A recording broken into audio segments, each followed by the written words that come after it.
नमस्कार। उत्तर प्रदेश के हमारे खास बुलेटिन में आपका बहुत बहुत स्वागत है और मैं हूं आपके साथ दीपिका ओझा। बुलेटिन की शुरुआत करेंगे बड़ी खबर के साथ जो कि बदायूं से सामने आ रही है। आपको बता दें कि एमएलसी स्नातक चुनाव के मतदान जारी है। लगातार सुबह से मतदान चल रहे हैं। आपको बता दें सभी मतदान केंद्रों पर कड़ी व्यवस्था की गई है सुरक्षा की। 14,748 मतदाता अपने मताधिकार का प्रयोग करेंगे। तो बड़ी जानकारी आपके साथ साझा कर रहे हैं जहां पर स्नातक चुनाव जारी है और कड़ी सुरक्षा के बीच में चुनाव हो रहे हैं। मतदान करने के लिए पोलिंग पार्टियों को रविवार को रवाना किया गया था और जिला निर्वाचन आयोग के अधिकारी की तरफ से गाइडलाइन के बारे में भी बताया गया था। बड़ी जानकारी आपके साथ साझा कर रहे हैं जहां पर बदायूं में आज स्नातक मतदान जारी है। तस्वीरें भी हम आपको दिखा रहे हैं जहां पर लगातार मतदान हो रहे हैं और मतदाता अपने मताधिकार का प्रयोग कर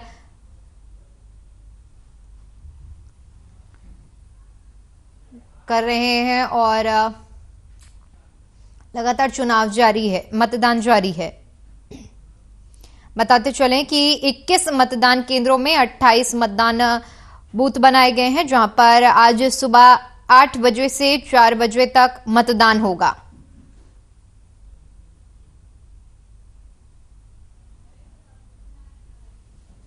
तो तस्वीरें भी हम आपको बदायूं से दिखा रहे हैं जहां पर मतदान जारी है।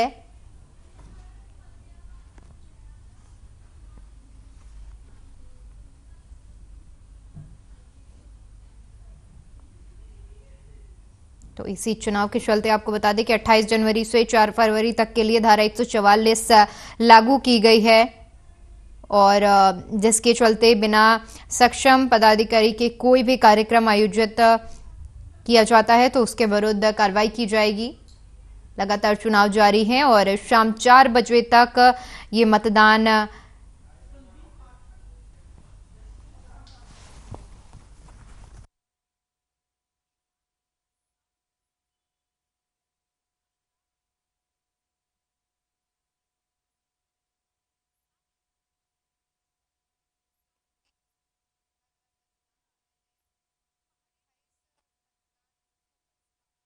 के 4 बजे तक मतदान होगा।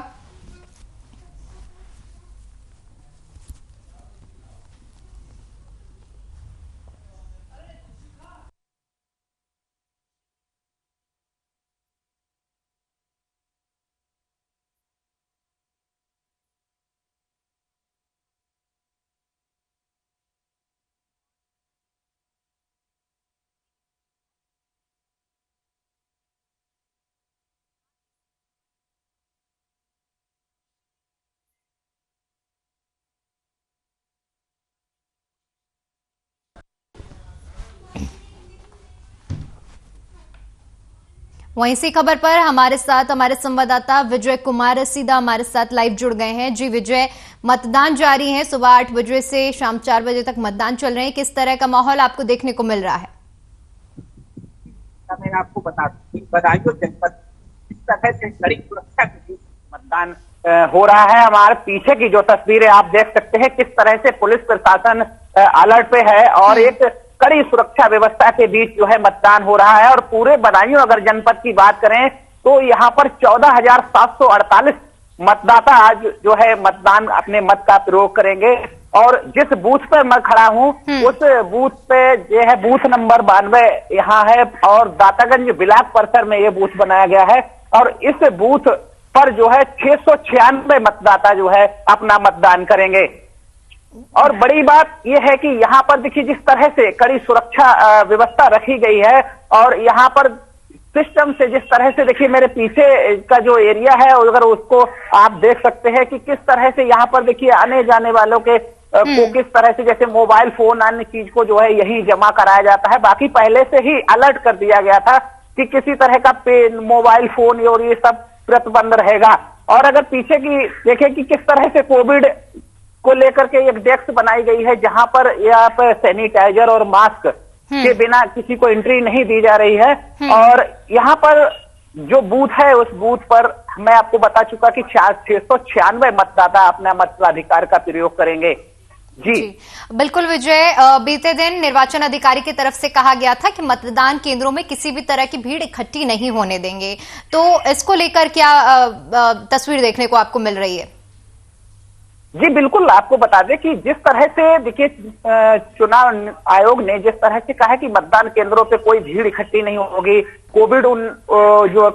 कोविड का पूरा पालन किया जाएगा, तो हमारे पीछे देख सकते हैं किस तरह से देखिए कोविड के लिए डेस्क बनाई गई है और लाइन जो है जिस तरह से यहाँ पर मतदान के लिए जो लोग जा रहे हैं अपने मत का प्रयोग करने जा रहे हैं, तो किस तरह से देखिए सोशल डिस्टेंसिंग का पूरा पालन किया गया है और यहाँ पर जिस तरह से चुनाव आयोग के जो निर्देश थे कि किसी तरह की भीड़ ना लगे, तो यहाँ पर सिर्फ जो है पुलिस प्रशासन अलर्ट है और पुलिस प्रशासन की सख्ती के चलते जो है किसी तरह की भीड़ देखने को नहीं मिली है। हालांकि जो मतदाता है वो अपने मत का प्रयोग करने जा रहे हैं, तो वो भी सोशल डिस्टेंसिंग और आप मेरे पीछे देख सकते हैं कि किस तरह से जो है कोविड का जो है पूरा पालन किया जा रहा है।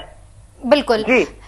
इसके बारे में भी जानकारी आई थी कि 10 तरह के आईडी का इस्तेमाल करके मतदाता अपने मताधिकार का इस्तेमाल कर सकते हैं, तो इसके बारे में जानकारी दीजिए। हाँ बिल्कुल, देखिए जिस तरह से चुनाव आयोग ने 10 तरह की आईडी, जैसे वोटर कार्ड है और आपके बैंक पासबुक है और पैन कार्ड भी यहाँ पर आधार कार्ड है और तमाम तरह के पासपोर्ट है, इस तरह की तमाम 10 आईडियां जो हैं के साथ अपना वोट डाल सकते हैं। और आपको बता दूं कि ये मुरादाबाद और बरेली स्नातक खंड एमएलसी चुनाव है और यहाँ पर बदायूं जनपद में जो है 21 मतदान स्थलों पर 28 बूथ बनाए गए हैं। बिल्कुल जी। इसके अलावा विजय, धारा 144 भी लागू की गई है 28 जनवरी से 4 फरवरी तक। हाँ बिल्कुल, देखिए जिस तरह से देखिए चुनाव आयोग ने जो रूल होते हैं उन सबको फॉलो करते हुए देखिए धारा 144 भी लगाई है और पूरा पुलिस प्रशासन, मेरे पीछे आप देख सकते हैं कि पुलिस प्रशासन भी कोविड का पूरा जो है पालन कर रहा है। सारे लोगों के पास मास्क से लेकर के, और देखिए मेरे पीछे मैं आपको दिखाना चाहूंगा, यहाँ पर देखिए किस तरह से सैनिटाइजर की व्यवस्था है। यहाँ पर देखिए स्वास्थ्य विभाग की टीम बैठी हुई है जो कि सारे लोग जो यहाँ से मतदान करने जा रहे हैं, यहाँ पे या पुलिस प्रशासन है, तो वो पूरी तरह से अलर्ट है। और यहाँ पर जिस तरह से देखिए यहाँ पर क्या नाम जो सैनिटाइजर कराया जा रहा है और जिन पे मास्क नहीं है उनको मास्क भी दिलाया जा रहा है। जी दीपिका। जी विजय, बहुत बहुत शुक्रिया हमारे साथ जुड़ने के लिए और तमाम जानकारी साझा करने के लिए।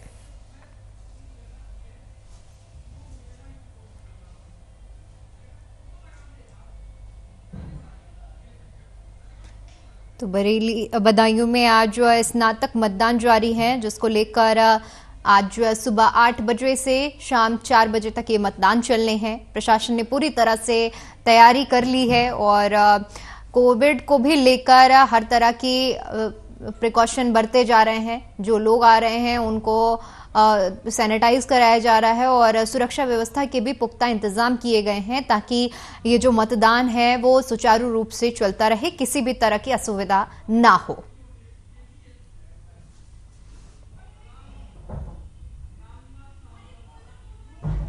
उधर विधान परिषद कानपुर उन्नाव खंड स्नातक और शिक्षा निर्वाचन के लिए मतदान शुरू हो चुका है। इसको लेकर जिला निर्वाचन अधिकारी अपूर्वा दुबे और पुलिस अधीक्षक सिद्धार्थ शंकर मीना ने बीते दिनों जोनल स्टैटिक मजिस्ट्रेट और पुलिस अधिकारियों को ब्रीफिंग की थी। डीएम ने निर्देश दिया था कि सभी अधिकारीगण पोलिंग पार्टियों के साथ ही रवाना होंगे और संबंधित बूथ पर ही रात में स्टे करेंगे। पोलिंग पार्टियों के लिए खाने पीने की समस्त व्यवस्था की गई है, बूथ पर ही सुनिश्चित कराई गई है। सुबह 8 बजे से शाम 4 बजे तक मतदान होने हैं। तो एमएलसी चुनाव के लिए लगातार मतदान जारी है। कड़ी सुरक्षा के बीच में ये मतदान किए जा रहे हैं, जो कि आज शाम 4 बजे तक चलेंगे। इसी को लेकर पूरी तरह से तैयारी कर ली गई है। निर्वाचन अधिकारी की तरफ से आदेश दिए गए हैं ताकि जो मतदान है वो सुचारू रूप से चलता रहे, सुरक्षा में कोई कमी ना आए और साथ ही साथ मतदाता को भी किसी तरह की परेशानी का सामना ना करना पड़े। कानपुर शिक्षक एवं स्नातक जो चुनाव है उसमें हमारे टोटल 57 पोलिंग पार्टीज हैं। पोलिंग पार्टीज की रवानगी स्तर पर समुचित व्यवस्था है और वो सारी पार्टीज तैयार हैं, अब प्रस्थान कर रही हैं। और बाकी हमारी जो एएमए फैसिलिटीज इत्यादि की जो तैयारियां होनी थी वो भी पूर्ण है। पुलिस प्रबंध भी प्रत्येक पोलिंग केंद्र पर पर्याप्त रूप से किया गया है। पर्याप्त सुरक्षा एवं सफलतापूर्ण जो वर्किंग कॉपीज और जो अन्य फॉर्मेलिटीज पूर्ण की जानी होती हैं वो भी समस्त औपचारिकता हमारे द्वारा लगातार सतत पर्यवेक्षण से पूर्ण किया जा चुका है।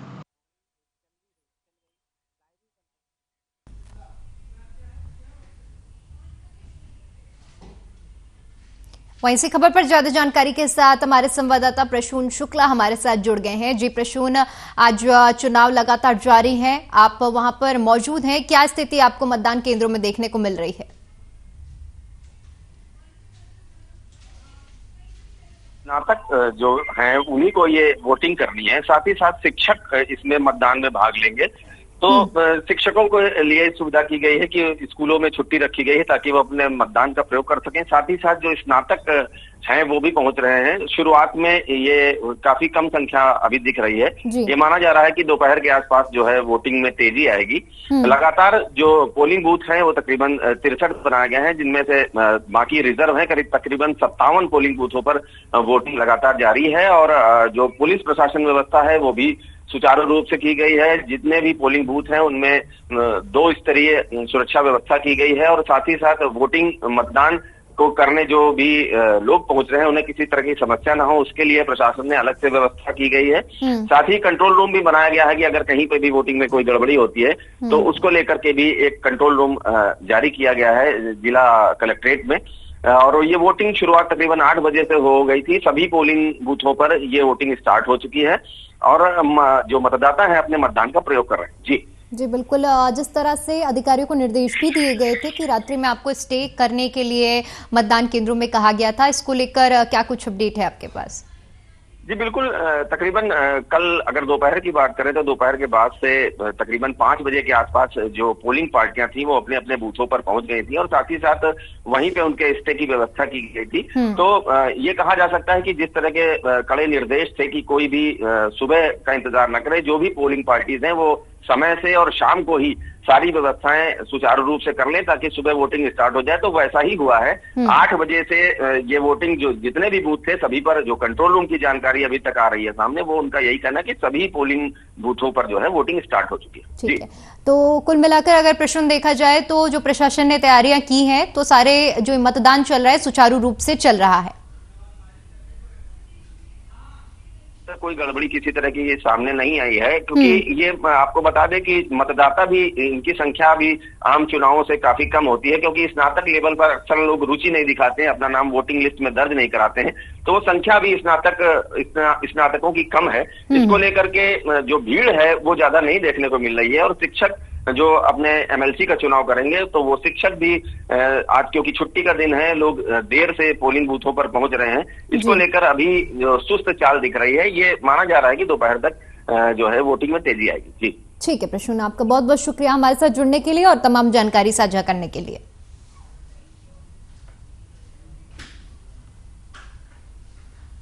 चलिए खबरों में आगे बढ़ते हैं और बात करते हैं बरेली की, जहां स्नातक एमएलसी चुनाव के लिए आज मतदान हो रहा है, जिसको लेकर सुरक्षा के कड़े इंतजाम किए गए हैं। आपको बता दें बरेली में 39 मतदान केंद्र बनाए गए हैं, साथ ही सीसीटीवी कैमरे से भी निगरानी की जा रही है और 2 फरवरी को मतगणना होगी।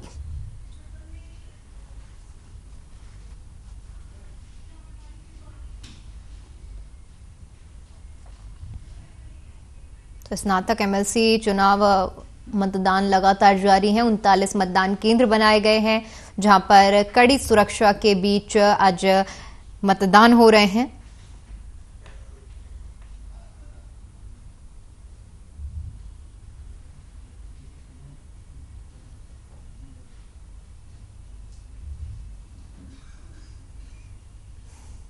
चलिए अगली खबर का रुख करते हैं जो कि मथुरा से है, जहां प्रसिद्ध विश्राम घाट और उसके सीमावर्ती घाटों पर यमुना में मवेशियों के शव बहते हुए दिखाई दिए। तो वहीं मथुरा के मुख्य घाट पर सीवर का गंदा पानी यमुना में सीधे तौर पर गिरता दिखाई दिया। बता दें कि वर्तमान में मथुरा में यमुना प्रदूषण की स्थिति किसी से छिपी नहीं है और मथुरा में यमुना का जो हाल है उससे मथुरा का हर जनपदवासी भली भांति परिचित है। आलम यह है कि प्रशासन से लेकर सरकार के रवैये को देखकर सभी मौन साध रखा है। तो यमुना में लगातार प्रदूषण की जो तस्वीरें हैं वो सामने आ रही हैं। यमुना नदी में लगातार जो तस्वीरें हैं जहां पर नदी में नाले का पानी जा रहा है, गंदा पानी जा रहा है और साथ ही साथ मवेशियों के जो शव हैं वो भी नदी में तैरते हुए दिखाई दे रहे हैं। तस्वीरें भी हम आपको दिखा रहे हैं। आप देख सकते हैं किस तरह से जो नदी है उसका रंग कितना ज्यादा, जो उसका पानी है वो कितना दूषित है, क्योंकि इसमें जो गंदा पानी है वो भी नदी में जाकर मिल रहा है।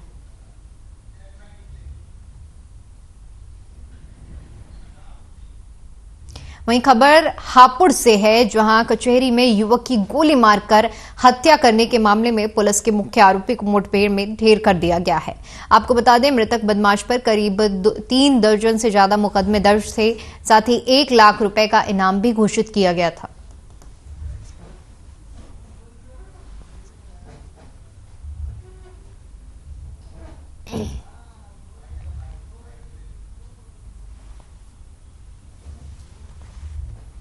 हापुड़ जनपद में अगस्त के महीने में 16/8/22 तारीख में एक शूट आउट हुआ था कचहरी के बाहर, जिसमें लखन सिंह नाम के एक व्यक्ति की पेशी जो हरियाणा की जेल से यहाँ पे हमारे यहाँ पेशी पे आए थे, उनका शूट आउट हुआ था। उनके ऊपर ताबड़तोड़ फायरिंग करके उनकी हत्या कर दी गई थी।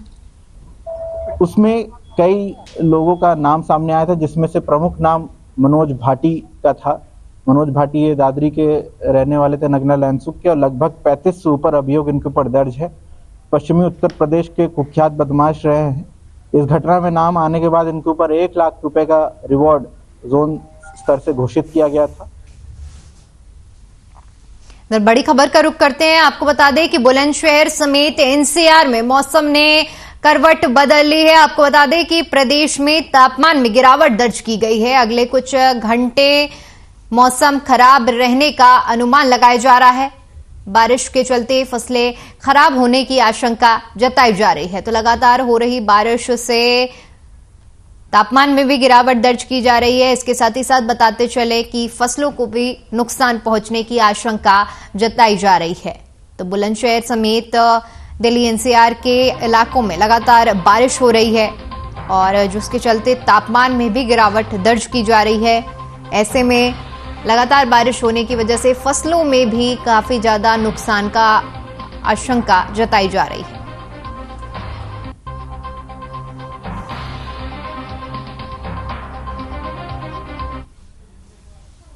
तो तस्वीरें भी हम आपको दिखा रहे हैं जहां पर लगातार बारिश हो रही है और जिसके चलते तापमान में भी गिरावट आ रही है। दिल्ली एनसीआर के इलाकों में साथ ही साथ बुलंदशहर में रात भर बारिश होती रही, जिसकी वजह से जो तापमान है उसमें काफी ज्यादा गिरावट दर्ज की गई है। हालांकि जहां एक और इस लगातार हो रही बारिश के चलते तापमान में गिरावट दर्ज की जा रही है, यानी ठंड बढ़ेगी, तो दूसरी तरफ ये बारिश फसलों के लिए भी काफी ज्यादा नुकसानदायक है।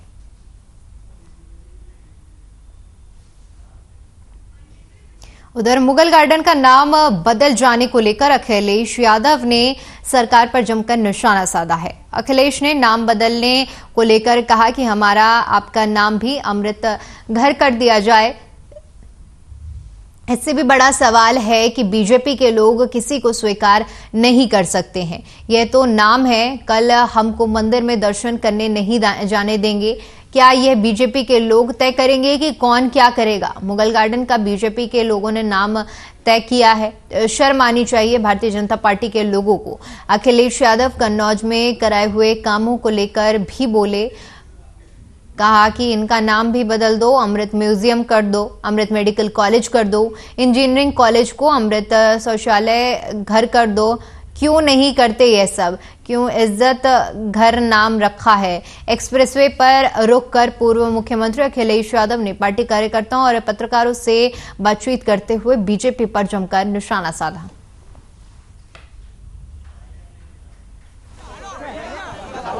बीजेपी के लोग किसी को स्वीकार नहीं कर सकते हैं। ये तो नाम है, कल हमें मंदिर नहीं दर्शन करने दिया, बताओ। ये बीजेपी के लोग तय करेंगे कि कौन क्या करेगा। मुगल गार्डन का बीजेपी तय करेगी। शर्म आनी चाहिए भारतीय जनता पार्टी के लोगों को जो अपना काम नहीं कर पा रहे हैं। ये कन्नौज बताओ, जितना काम आपको दिखाई दे रहा समाजवादी सरकार का है, हम तो कहते हैं इनका भी नाम बदल दो। अमृत म्यूजियम कर दो, अमृत मेडिकल कॉलेज कर दो, अमृत इंजीनियरिंग कॉलेज कर दो, अमृत शौचालय कर दो, अमृत सुसु घर कर दो। क्यों नहीं करते हो ये सब? क्यों इज्जत घर नाम रखा है? अमृत घर नाम रख देते उसका। ये भारतीय जनता पार्टी की सोची समझिए, जिससे आप महंगाई का सवाल ना पूछो, बेरोजगारी का सवाल ना पूछो, जो अन्याय हो रहा है उस पर आप बातचीत ना करें। बताओ बलवंत सिंह की आप मदद क्यों नहीं कर पाए?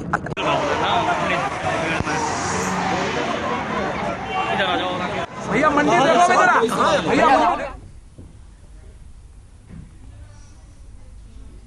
सनातन धर्म के पावन ग्रंथ रामचरितमानस पर सपा नेता स्वामी प्रसाद मौर्य की अभद्र टिप्पणी के बाद से विवाद थमने का नाम नहीं ले रहा है। कन्नौज सांसद सुब्रत पाठक की ओर से अखिलेश यादव और स्वामी प्रसाद मौर्य को इस्लामी कट्टरपंथियों का एजेंट बताया गया, साथ ही निंदा भी की गई है। सांसद ने कहा कि सामाजिक न्याय का मामला होता है, रामचरितमानस की प्रतियां जलाने पर विवादित बयान देने का काम नहीं करते। अपने कृत्यों से साफ साफ यह संदेश देने का काम कर रहे हैं, जिससे आने वाले चुनाव में इस्लामी कट्टरपंथियों के एजेंटों पर चलकर हिंदुओं की जातिगत समरसता एकता को खंडित करना चाहते हैं। 2024 के चुनाव को लेकर इस्लामिक कट्टरपंथियों के साथ में अखिलेश यादव का समझौता हुआ है कि जिसको लेकर के हिंदुओं में जातिवाद की खाई को गहरा किया जाएगा, हिंदुओं में जातिवाद को बढ़ावा देकर उनका आपस में विभाजन किया जाएगा, जिससे सीधा सीधा इस्लामिक कट्टरपंथियों का लाभ होगा। तो निश्चित रूप से इस्लामिक कट्टरपंथियों के एजेंट के रूप में अखिलेश यादव जी और स्वामी प्रसाद मौर्य काम कर रहे हैं कि हिंदुओं में विभाजन हो। अगर ये सामाजिक न्याय की बात कर रहे होते तो रामचरितमानस के ऊपर सवाल उठा रहे हैं, तो फिर ये कुरान के लिए भी बोलते कि कुरान की तो आयत में साफ साफ लिखा हुआ है कि जो इस्लाम को नहीं मानता वो काफिर है और काफिरों की हत्या करना उनका धार्मिक अधिकार है। तो इस बात को कहते तो लिहाजा ये बात बिल्कुल सिद्ध हो गई है कि अखिलेश यादव और स्वामी प्रसाद मौर्य दोनों इस्लामिक कट्टरपंथियों के एजेंट के रूप में काम कर रहे हैं।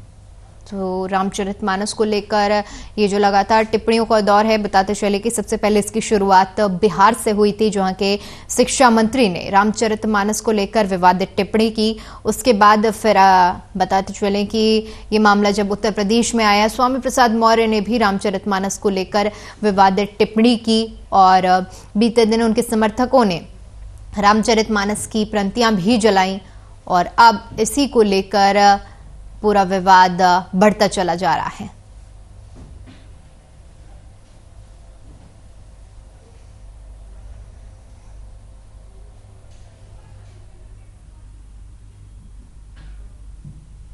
बीजेपी सांसद सुब्रत पाठक की इस पूरे मामले पर प्रतिक्रिया सामने आई है, जिन्होंने इस पूरे मामले में आरोप लगाए हैं और अपनी प्रतिक्रिया भी दी है।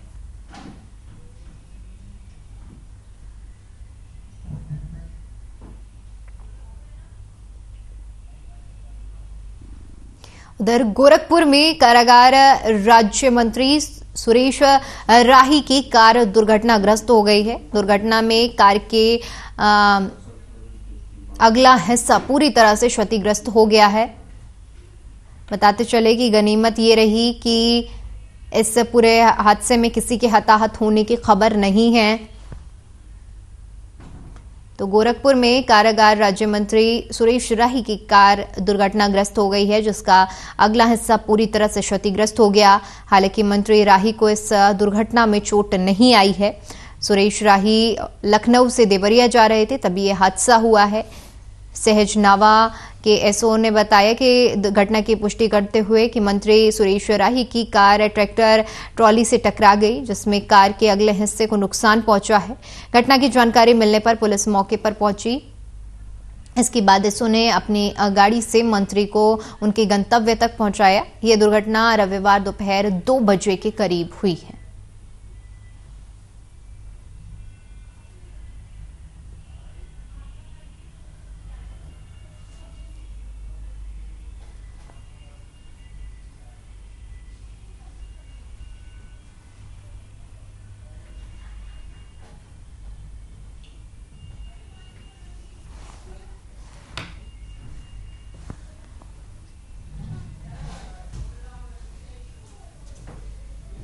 चलिए आपको सीधा लखनऊ लिए चलते हैं, जहां पर सीएम योगी महात्मा गांधी की पुण्यतिथि पर आज उन्हें पुष्प अर्पित कर श्रद्धांजलि अर्पित कर रहे हैं।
चलिए फिलहाल के लिए इस बुलेटिन में इतना ही। देश और दुनिया की तमाम बड़ी खबरों के लिए बने रहिए हमारे साथ। नमस्कार।